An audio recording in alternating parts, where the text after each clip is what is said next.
cô sao tao nên mua chụp lần kề rồi nè nên cô mà cho tao nữa nên mua rồi nè có một chữ nó chỉ có lúc về sắm bút nào mà có chữ nào mua chụp hơi nè có một chữ ra tao nói thì nhiều nè thì có chữ tao nói thì tao lúc lần kề nó to nên cho đầy đua là to này ok thì nên mua chụp lần kề này mẹ nó cho cái cho các tuần tết nè có gì nữa nè ấy bị thế nè ấy cho đầy đua nó là gì đầy nhiều nó thế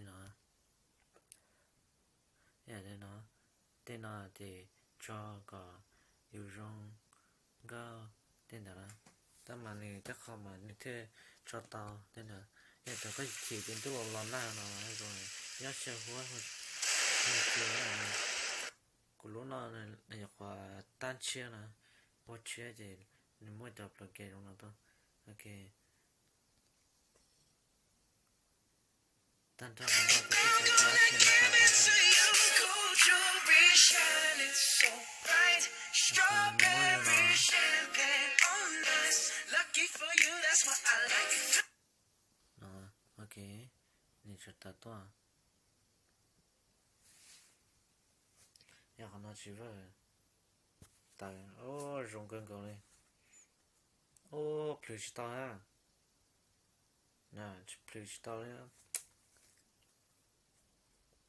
Rung quá. Giờ là thế hay.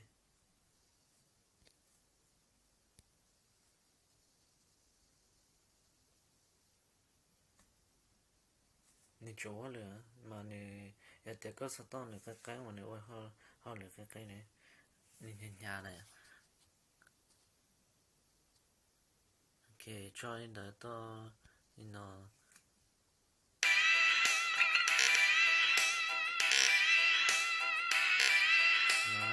ok thì có cho từ nó có to ok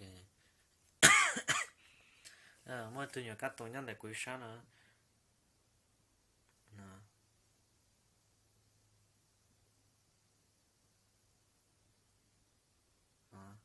sáng nữa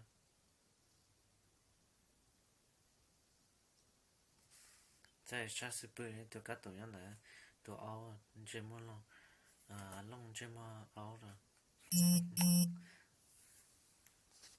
ok nó sẽ cô cho nó sẽ